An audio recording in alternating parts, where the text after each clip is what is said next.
Hey guys, it's GS Luke, back again with another golf preview, and this time it's for the 2021 Travelers. We're back again after the US Open, which ended up being an absolute blast last week. The tournament was absolutely electric, a lot of ups and downs, with Rahm eventually coming through with the victory. But most of all, our picks were absolute fire last week, and we ended up making some money. And overall, you can't beat it with a US Open and taking home some cash as well. And now we have the Travelers this week to take down in DFS. While the course isn't necessarily one of my favorites, it's more of a shorter hitters course, more of a plot your way around type of course. I'm looking for the bigger hitters, hitting their drivers, taking on a super long setup. We do have a lot of the top end players, which is definitely going to make it more interesting than most years. We have a lot of the favorites from the US Open coming over, some new guns. We'll hop into that here in a second. But overall, I don't think it's going to be a boring wedge and putting fest. You're going to get some fireworks, some guys going extremely low. Overall, it's going to be a lot of fun this week, and it's going to be fun in DFS as well. So first of all, guys, before we get into the video, if you're new to the channel, I just want to welcome you. Here on the GS Luke DFS channel, I implement a data-based approach to take on fantasy sports. I learned a lot of mathematical techniques, a lot of modeling, visualization while in electrical engineering in college, and I decided to take that approach over to the fantasy sports arena. We're able to use my mathematical modeling, my custom models, my visualizations, widgets, tools, etc. to gain an advantage over our competitors in the DFS sphere. I cover the NBA, NFL, PGA Tour, UFC, DFS game theory in general to really help you guys out with your lineups. So if you like that kind of content, you're looking for a more measured approach to DFS sports, make sure to check out my channel. I provide all of my content for free. I'm working on a Patreon right now where I'll be uploading some of my projections, some of my tools that I've made for you guys, and it's going to start on a free trial basis, so make sure to get in there early to take advantage of that. And I'm making all these tools for you guys so you guys can get better at DFS. I'm going to be explaining why I make the tools, how they work, and whatnot as well, so you guys are learning as you're using the tools. So look forward to all of that, and let's hop into the video. Before we hop into this week's preview, let's recap last week's picks. We did have all 6 of our picks get through the cut last week, which was extremely rare if we take a look at the 6 of 6 percentages on a lot of the Draftkings GPPs. Typically the average, it differs from GPP to GPP, but it was right around 3% last week. Obviously, us getting all six picks through was a little bit rare. It's great to see. Obviously, I hope a lot of you tailed those picks and took advantage of that last week. We did also have 4 top 10 finishes. Our only pick to finish outside the top 20 was Matt Fitzpatrick. He had a little bit of a down week come the weekend. He had a really good round 2, flashed some good iron play on round 3 that kind of fell apart. It tends to happen to him, especially at these major championships. So it's a little bit disappointing to see, but he overall did make the cut, didn't hurt you too much. Rory did come through for you guys. Despite him falling a little bit down the stretch, he was in second place. He was tied for first for a little bit. I ended up with a really costly double bogey. He had a ball out of bounds, and it really cost him on Sunday. We're taking a look at Brian Harmon. If he hadn't 4-putted from 3 feet, he would have been right up there and potentially won the golf tournament. He inexplicably 4-putted from 3 feet. If you didn't see it on TV, it was just as ugly as you guys would have thought, and played himself out of the golf tournament. Another pick that I really liked was Xander Schauffele. He ended up finishing in the top 5 for us. He ended up really rattling down the stretch. He was kind of battling the putter. If you guys remember me mentioning his arm lock method that he started to use, he really looked rusty with it. I mentioned that he had just went to it the week before. He only had it in play for 1 week. I thought he might have been practicing a little bit more behind the scenes, but it turns out he really did start using it just the week before. I'm not really sure why he would decide to switch the putting grip a week before a major. It doesn't seem like the smartest decision in my opinion, but he's still top 5. We can't complain there. And obviously our best pick was Louis Oosthuizen. He ended up finishing in second place. If he hadn't hit the ball out on 17 out of bounds, he would have won that golf tournament. I'm very confident about that. He had the just magic with the putter going, and I don't think Jon Rahm was gonna make every single slider from 30 feet. So I really like what our modeling gave us last week. It spat out 6 great players, got them all through the cut. It also gave us some really high upside plays as well. So I'm looking forward to see what we get for this week's Travelers Championship. And obviously we're looking to build on that momentum and make even more money this week. Also wanted to give a quick shout out to Patrick Rogers, my flyer pick last week. He was $6,500. He did make the cut. Ended up in finishing, I think, right around 25th place. It was somewhere around there. Ended up coming through for his salary. I mean, obviously, he didn't finish in the top 10 like I was hoping for, but getting a top 25 finish, he scored a ton of birdies. He overall was a very positive play for DFS. So I just had to give him that little shout out there as he was my sweetheart pick of last week. As I mentioned in the intro, the field for this week's event is not too bad for this year's Travelers Championship. We have Bryson DeChambeau, DJ, Brooks Koepka, Patrick Cantlay, Patrick Reed, Paul Casey, Scotty Scheffler, Matthew Wolff, Tony Finau, Abraham Ancer, and even Joaquin Niemann all showing up after a difficult US Open to try and take on TPC River Highlands. We also have Phil Mickelson in the field. As a little bit of a surprise for me. He's obviously getting up there in age, but he is playing in 3 straight weeks, which was, again, surprising to me, but it's great to see as well. We also have Keegan Bradley teeing it up this week, who's a hometown kid. He's from right down the street in Hartford, so he's obviously going to be a popular play on a lot of people's minds this week. In terms of some of the younger guys, some of the up-and-comers on tour that will be teeing it up, we have Garrick Higgo back after a missed cut at the US Open. He did win the week before, though, there at the Palmetto Championship. We also have Davis Thompson and John Pack, who will be making their second tour starts. Davis Thompson looked very impressive his last time out. I will definitely be taking a look at him this week. John Pack did miss the cut, but he's the most celebrated player in all of college from the past year and a half on that tour. So look out for him. He could be a dark horse this week. And taking a look at some of the guys who were standouts from last week, number one and the biggest stud was Guido Migliozzi. He was an Italian. He's won a couple times on the European Tour, but he ended up finishing fourth last week at the US Open, which was beyond impressive. He gained with his irons, he gained around the green, gained off the tee as well, which obviously for that stacked of a field, that's extremely impressive. But he did lose strokes putting, which for most people would be a little bit disheartening, but for someone like me that loves the stats, I know that's most likely to rebound. So overall, I absolutely love his play. So as a whole, I'd say we have a relatively deep field where pretty much anyone can win. If we take a look at some of the winners of the Travelers over the years, it's been pretty random. Aside from Phil Mickelson and Bubba Watson, who have each won it multiple times, 2 and 3 times respectively, we've seen a new winner every single year. We saw DJ last year, and why he wasn't really a good course fit. It's DJ, he can win any week. And we've seen a lot of short hitters win, some Matt Kuchars out there. We've seen some long hitters win as well. So I am really expecting the unexpected this week. Pretty much anyone can win. We've seen every skill set get it done. So we're going to narrow down on a few of the controllables that we have to go with this week in Hartford. And just to add to some of that volatility that we've seen over the years, just take a look at last year's scoreboard in the top 5. We had Will Gordon, Kevin Streelman, and Kevin Na all top 5, and the strongest field we saw in all of golf last year. If you guys remember, the Travelers was one of the first events that we saw back from the COVID break, so everyone and anyone was playing the event that could.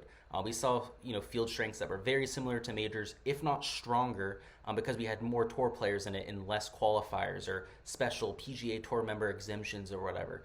We saw the strongest fields in golf, and those 3 finished in the top 5. So just keep that in mind. You're going to see a lot of no-name guys play really well this week. So a couple of our picks are going to be further down the board this week, and I think we just want to embrace that volatility, and that's why I mentioned that.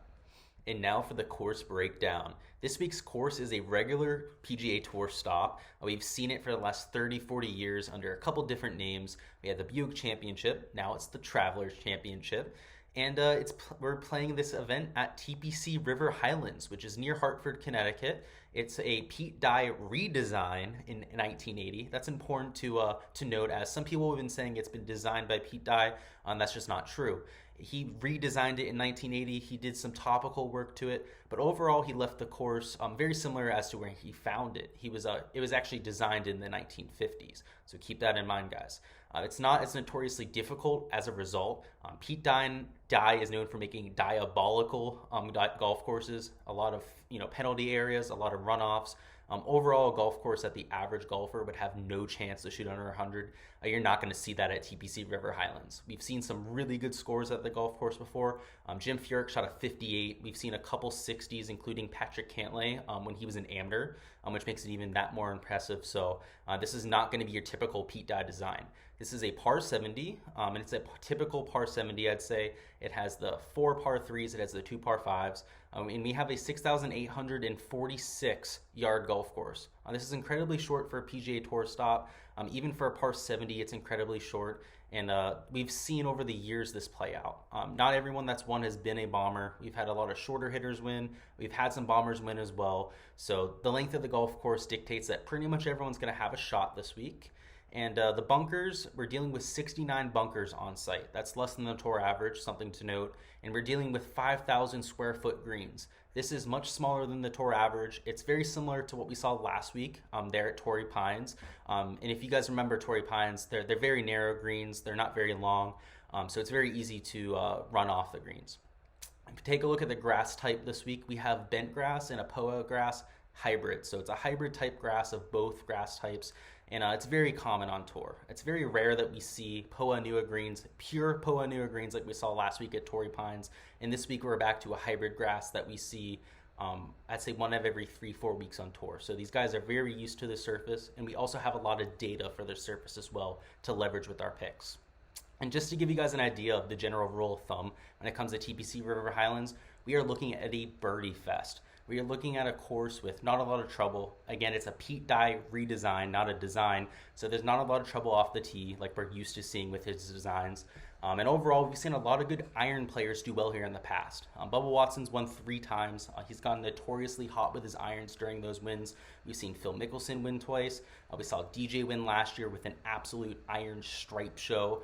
So good iron plays obviously important, but at what golf course is iron play not important? So that's not surprising to me. If we take a look at some of the winners in between some of the big bombers, it's been a lot of great putters. We see a lot of guys that got hot with the flat stick. They were more than adequate with their ball striking. So overall, I'm looking for guys that aren't necessarily long, but they're accurate and can definitely fill it up with the putter. I'm not going to be playing many guys this week that can't fill it up with the putter. It's just not going to get it done at a golf course with a winning score close to 25, 26 under like I expect.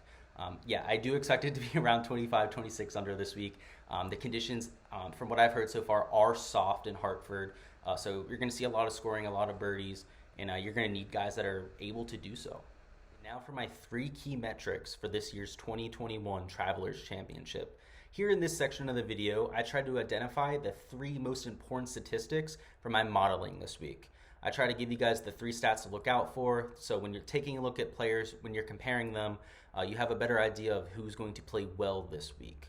I use a combination of narrative. I use a linear regression models to try and identify based on skill set who does well here. I also use a linear regression model in terms of fantasy scoring to see what type of statistics correlate the most with fantasy success. So overall, you're going to get a combination of those 3 types of thought when breaking down our key metrics here.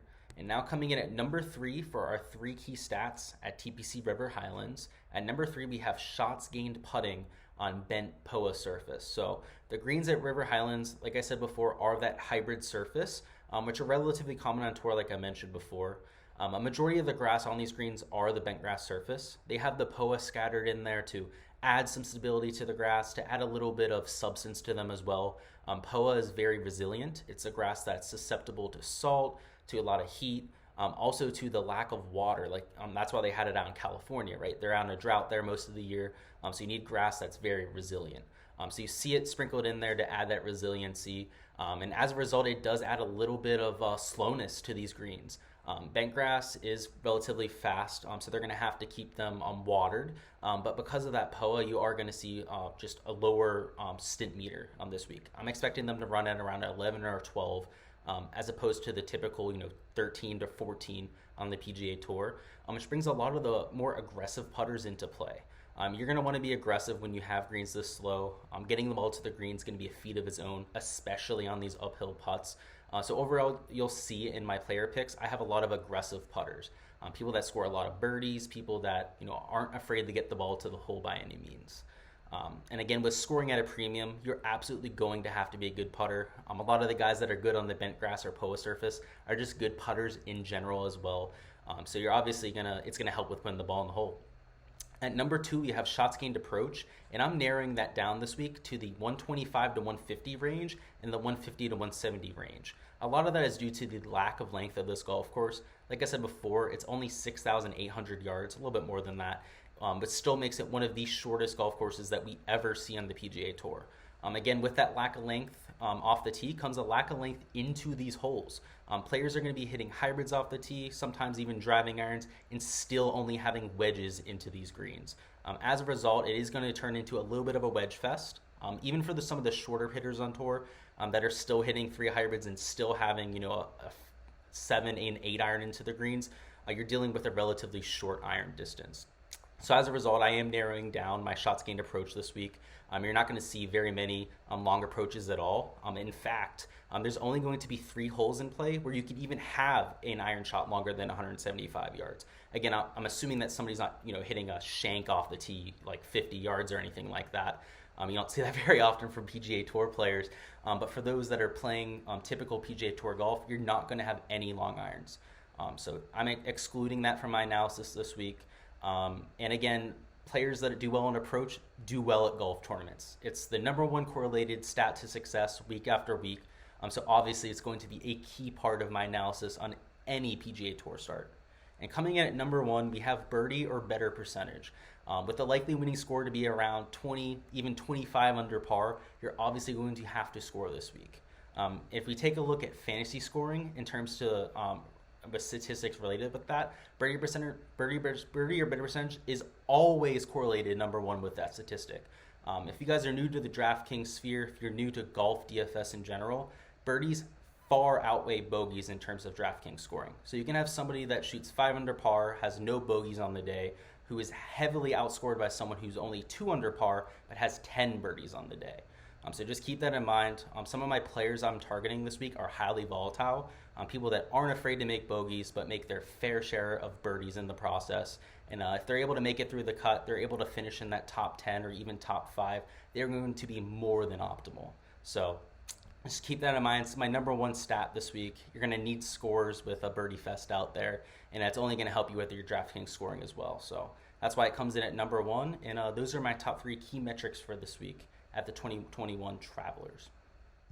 And now for my top 6 player targets. At the spend up tier, we have Bryson DeChambeau, an $11,100 golfer that I absolutely love this week at the Travelers. If you're looking for birdie volatility, Bryson is definitely your guy. He's not only strategically made his game more volatile by hitting the ball longer off the tee, he's really done it with his putter as well. He's one of the most aggressive putters on tour. He's one of the most aggressive iron players on tour as well. So he's definitely not afraid of going out and shooting a low score. Evidence of that is that he's second in the field in birdie or better percentage over the last 50 rounds. He only trails Sam Burns on that mark. And he also comes in as the number 1 fantasy scorer for the year in DraftKings, which shows that he not only has that birdie upside, he has the placement upside as well. He's obviously won some golf tournaments, and that's how he comes in at number 1 in terms of fantasy scoring. And while I don't expect length to be a huge advantage at TPC River Highlands, I do expect him to play well considering the rest of his skill set. He's somebody who comes in number 1 on the entire tour in terms of shots gained off the tee. He's gaining 1.04 strokes per round off the tee. Those are historical numbers. I think Tiger Woods may have done better when he first came out and added all that distance, but considering the state of the game, that is unbelievably impressive. On top of that, he's also gaining half a stroke per round on the greens, exactly 0.5 strokes per round on the year, which puts him in the top 10. You love to see that as well. Typically, those longer hitters don't have that time to touch. And he also comes in with 3 straight top 10 finishes at TPC River Highlands. We saw him finish 6th last year, 8th the year before that, and 9th the year before that, so he's only getting better. And he clearly has a game plan that works at this golf course. Bryson, even though he hasn't been this big, beefy guy for his entire career, has always been relatively long off the tee, and he's always kind of had the mindset of bombing and gouging. So that game plan has worked over the years. We saw it work last year as well, so why not this year again? And if we take a look at the places where that strategy is effective, it's places where there's not a ton of hazards off the tee. Last week at the US Open, there wasn't a ton of water. There was just a ton of rough. So obviously Bryson was able to take advantage there. We saw him do well at Winged Foot, the US Open there in 2020. Again, it was just a lot of deep rough, not a lot of hazards. We've seen him do well at the Rocket Mortgage. That was a Pete Dye design, played last year in Detroit. He ended up winning that golf tournament. It was a birdie fest with not a lot of trouble off the tees. So overall, I think the setup is going to look great for him. He's definitely going to employ that bomb and gouge strategy. And we take a look at how he does on the bent POA surface. That's even more encouraging. He gains 0.61 strokes per round on that surface, which is 0.23 strokes better per round than his historical average. So if we extrapolate that to how he's succeeding this year, he could well putt into the 0.8 strokes per round putting this week. If he's putting up those kind of numbers, gaining over a stroke off the tee, even if he slightly gains with his irons, if he just hits half of his greens in regulation, he's going to blow by the field this week. So I absolutely love him as a pick. Again, I think it just comes down to those irons. He just has to be slightly better than average with them, and he blows away the field with a victory. So he's my spend up pick. I think he has the clear upside to run away from the field. Again, he's the #1 fantasy scorer on the year, and you can't go wrong. For my second man in, we have Scotty Scheffler, a $9,600 golfer who comes in #3 in the field in birdie or better percentage over the last 50 rounds, and he's somebody who at his young age is already a member of the 59 club. His game's extremely volatile. Again, we've seen it before with that 59. We see him put up a lot of ceiling performances in pretty much every tournament, and he has a very similar game to DeChambeau. He's got the strong off the tee game, the strong putting from time to time, and as a result, I love him this week here at the Travelers. Scotty Scheffler is gaining 0.8 strokes per round off the tee for the year, which again is excellent. That's an elite level off the tee. And he's also a consistent gainer in all three other statistical categories. He's gaining around 0.24 strokes per round for the year on approach. He's just hardly positive in terms of his around the green play. And as I said before, he's a 0.14 stroke gain per round putter, and tends to do well and tends to get streaky with that putter from time to time. If you take a look at Scheffler, he's also a specialist on the surface that we're seeing this week. On the bent POA surface, he's gaining 0.34 strokes more on the surface than his historical baseline. So we're looking at more of like a half a stroke gain per round. Scotty Scheffler this week, which is a lot more enticing than that 0.14 that we were considering before. And if we take a look at how he's done here in the last month, he is coming off a 6th place finish at the Memorial, a 7th place finish at the US Open. Again, both courses that really aren't at all similar to the course that we're seeing this week. They're courses that don't tend to fit Scotty Scheffler's game well. They require a really good up and down game, a really good putting game. And Scotty Scheffler still shined. So I think that's a very, very encouraging sign, especially returning to a course that more fits his skill set. Again, back on the bent POA surface that he's so accustomed to. And as a result, he's my #1 play for this week. If we take a look at my modeling, he's my #1 in my regression model. Also #1 when it comes to my fantasy scoring model. They absolutely love the fantasy points per dollar play. Bryson would be #1, but he's just a little bit too expensive for the model's taste. And again, given the high upside that he has, I think he's a great pick to win, a great pick to top 5, and most certainly a great pick for your DFS lineups given the price. I'm going to be starting a lot of my lineups with Scheffler. He'll be the second man in, like I said, for a lot of lineups with Bryson DeChambeau. But again, I love him this week. I also just wanted to add some of the recent form for Scotty Scheffler. He's made the cut in 6 of his last 7 events and has finished in the top 10 in 4 of those 7 starts. So absolutely scorching coming in, and obviously fits the course as well. And now for my bread and butter play, we have Charlie Hoffman, an $8,600 golfer who comes in #5 in the field in birdie or better percentage over the last 50 rounds and has quietly had one of the best years on tour despite not having a victory to show for it. If we take a look at how he's been playing this year, he's been striping his irons, gaining an insane 1.09 strokes per round over those last 50 rounds. And the best part about Hoffman's game, and especially his course fit this week, is that he's even better from the 125 to 150 range and the 150 to 175 range. If we just aggregate shots gained approach for those two ranges, he's getting 1.89 strokes per 18 holes, which is by far #1 in the field. He's obviously has a very strong ability to hit his wedges, and his average proximity is only 24.5 feet from those ranges. That's absurd. He pretty much gives himself a good look at birdie every time he hits an iron shot. And if he's going to do that this week at TPC River Highlands, he's going to have a very, very good week. If we take a look at Charlie Hoffman's only weakness, that is definitely going to be distance off the tee. Luckily at Hartford this week, distance off the tee is not going to be a huge factor. Again, we are seeing one of the shortest golf courses that we ever see on the PGA Tour. If we take a look at his starts at the Travelers over the years, he has a third place finish in 2017, which is very encouraging. He also has a sixth place finish at the Charles Schwab Challenge just a few weeks ago, which I think is a very good comparison course for this week's event. If we take a look at how he does on the POA surface, the bent POA surface, it's just the icing on the cake for this guy. He's gaining an extra 0.19 strokes per round on this type of grass, which if we take a look at how he's been putting over the last 50 rounds, he's getting nearly 0.3 strokes per round at the 0.29 mark. He's going to be putting at almost in half a stroke gain per round basis. I mean, the guy's been striping his irons. He's going to be gaining strokes with his putter.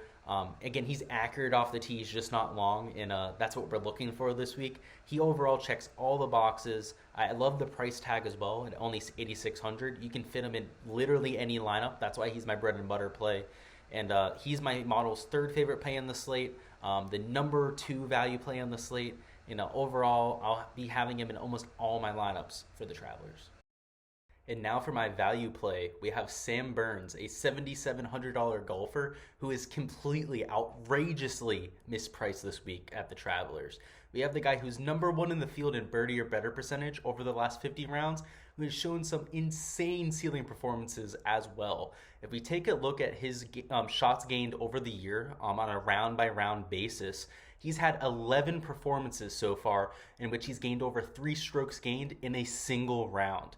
Those are performances that I would consider to be a ceiling performance. And if we take a look at his rounds where he's gained over 5 strokes in a round, he's done that 5 times. To gain 5 strokes in a singular round is outrageous. That's shooting, 7, 8 under par, sometimes a little bit lower than that if the scoring average is high, but it's still just equally impressive. He's shown the ability to go out to really score on a golf course, even if other players aren't able to do so.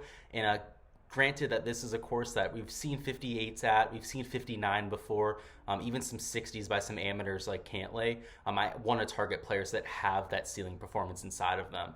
If we take a look at how he's been playing as well, I think he has a really good skill set for this golf course. He's absolutely been striping it with his irons. He's been gaining an excellent 0.69 strokes per round with his irons and 0.49 strokes per round with his putting over those last 50 rounds, which is both top 10 in the field in each category. And if we consider Burns in only the 125 to 50 yardage category and the 150 to 175 category, he's even better, gaining 0.89 strokes per round in those ranges. So I love his skill set. I love the volatility that he brings to the table. And with the highest birdie percentage player in the field, he's the number 5 fantasy scorer in the entire field. The price tag is just the icing on the cake. At $7,700, again, you could put him in pretty much every single lineup that you want to. I expect him to be very popular this week, but as a result, I'm just going to be locked in on Sam Burns. I think he's a great play. I think he has a very high floor as well. If we take a look at how my model values him, he's the number 1 value play of the entire year. He's actually the number 2 play on the entire slate. Only Scotty Scheffler ranks out better than him this week. Bryson DeChambeau actually ranks behind Sam Burns on my model this week, which is pretty crazy. So I'm going to be all in on him this week. Just to quickly add on to how good of a season Burns has had, out of his last 6 starts on tour, he's had 3 top 4 finishes. I mean, that's absurd. Each time obviously being optimal, going out there, striping the ball well. He's the guy this week. And now for my diamond in the rough, we have Emiliano Grillo, a $7,300 golfer who I really love coming into this year's Travelers tournament. We have Grillo coming in at number 8 in the field in birdie or better percentage. He's somebody who hasn't been afraid at all of going low. And just like Sam Burns, he's had plenty of ceiling rounds to go around. If we take a look at his scorecards these last few months, he has had 5 rounds of over 5 shots gained total in a round, which is absolutely absurd. I mean, those are rounds of 7, 8 under, like I said before, that don't come around very often. But him and Burns aren't afraid of putting those rounds out there at all. And as a result of the highly volatile play, we have seen Grillo do very well in fantasy scoring. He comes in the number 13 player in the entire field in fantasy scoring, and in that $7,000 range, that is a very good value. And as for his skill set this week, he is one of the best iron players on tour and has been for quite some time. He's gaining 0.72 strokes on approach per round over the last 50 rounds and is also gaining 0.15 strokes putting per round over that stretch. If you know anything about Emiliano Grillo, that should be a little bit surprising to you. He's typically somebody who loses a good amount of strokes putting. Actually, he loses typically 0.18 strokes per round putting, which is pretty atrocious. But if you take a look at how he does on the bent POA hybrid surface, he's actually doing pretty well. He's actually gaining 0.08 strokes per round on the surface, which is a 0.26 strokes per round turnaround. If he's able to put that on top of his 0.15 strokes that he's been gaining of late, and he puts up anywhere close to a 0.5 strokes gained per round number out there, he's going to do very, very well at TPC River Highlands. On top of the ball striking, he's also been one of the most accurate drivers on tour. He's gaining 0.37 strokes per round off the tee, which isn't elite, but it's very, very solid off the tee. And while he's only put up 0.37 strokes per round off the tee, he's not long, so it's really a lot more rewarding than you think it would be. He's one of the most accurate drivers off the tee on the PGA Tour. He's in the 75% range accuracy off the tee, which you don't see very often at all. And if he was somebody who hit the ball 5, even just 10 yards farther off the tee, he would probably be number 1 on the tour in off the tee shots gained. So he's somebody who is an absolute striper of the golf ball. If we take a look at his recent success, he's had 3 top 14 finishes out of his last 8 starts. So again, we've seen the ceiling come out. We've seen him put together some good rounds and some good finishes. And my model has him ranked as the number 3 best value on the entire slate. And given his price down in the low $7,000 range, again, that's just great value. It's something I'm more than willing to go to in plenty of lineups. Even if he's chalk this week, I'm definitely willing to play him. He just fits the course well. He's coming in with good form, and I expect him to ride that hot putter for just another week. And finally, guys, my flyer pick this week is going to be Taylor Gooch, a $7,000 golfer who's somebody who can also get really hot really fast in the golf tournament, which is exactly what I'm looking for this week. If we take a look at his ceiling rounds on the year, he's posted 8 rounds of over 3 shots gained, which is excellent. It's along some of the elite players on tour. And if we take a look at how he does on the POA, bent POA surface, he's somebody who goes from a 0.17 shots gained number to a 0.36 shots gained putting per round number, which is excellent. So he goes from being, just above average to somebody who's a great putter, which is what you're looking for in some of these lower ranges farther down the board. He's also somebody who's a very good ball striker, which is something that isn't very common down in that $7,000 range. He's gaining 0.52 strokes per round on approach over the last 50 rounds. And while he's only been a neutral player off the tee on those same 50 rounds, he's somebody who's been doing it with great accuracy. He's hitting 73.1% of fairways, which is well above the tour average. That's among the elite drivers in terms of accuracy. But he ends up losing strokes off the tee because he's not long. He's somebody who averages 295 off the tee. That's about 10 yards less than the tour average. So as a result, his shots gained number looks a little bit ugly. But at TPC River Highlands, we know that accuracy is a lot more important than distance off the tee. We're at one of the shortest tracks on the PGA Tour. So as a result, I think Taylor Gooch is going to be a little bit of a dark horse pick this week. Again, he's not an elite birdie maker. He's not somebody who ranks in the top 10 in birdie or better percentage. He ranks 45th in the field, which is slightly above average, so it's definitely not a knock against the guy. But he has made 5 of his last 7 cuts. That's very encouraging. He's somebody who was a little bit more volatile towards the beginning of the year, so to see him coming in with a little bit of consistency is always a bit encouraging. And I like him even more as a play because of that high upside, though. He's put up those great 8 rounds of more than 3 shots gained. He's somebody who has the approach play. He's very good on the bent POA surface, again, in the 0.36 strokes per round range. And if he puts together the putting with the irons, I expect him to do very well. I think he's a very safe pick to make the cut and somebody who has real upside to the top 5 or even win if everything comes together. My model has him as the number 6 play of the entire slate, so that shows you the kind of backing that the math has behind him as well. So I definitely like him as a way to save some salary here for the Travelers. That's all I have for this week's golf preview, guys. Let me know in the comments who your favorite DFS play is for this week at the Travelers. I'm going to be picking a comment for a free month of my Patreon, so make sure to comment. Let me know who your favorite play is, and you guys can also win some of that free information as well. I'm going to have my ownership reaction video out on Wednesday as always. We're going to be going through some of the DFS game theory for this week's contest, some of the people that are overowned, some of the people that are a bit overlooked. my fades and sleepers per se. So look forward to that video. And as always, guys, make sure to like and subscribe if you guys enjoyed this type of content. It really helps me out when I'm growing this channel. It also makes sure that you guys are able to see my content as soon as I post it. So make sure to do that. It helps me out. And good luck with your lineups this week, guys. Obviously, we have a lot of money to be made this week at the Travelers, some really big contests, some casuals coming over from last week's US Open. So make sure to take advantage out there, and I'll see you guys next week.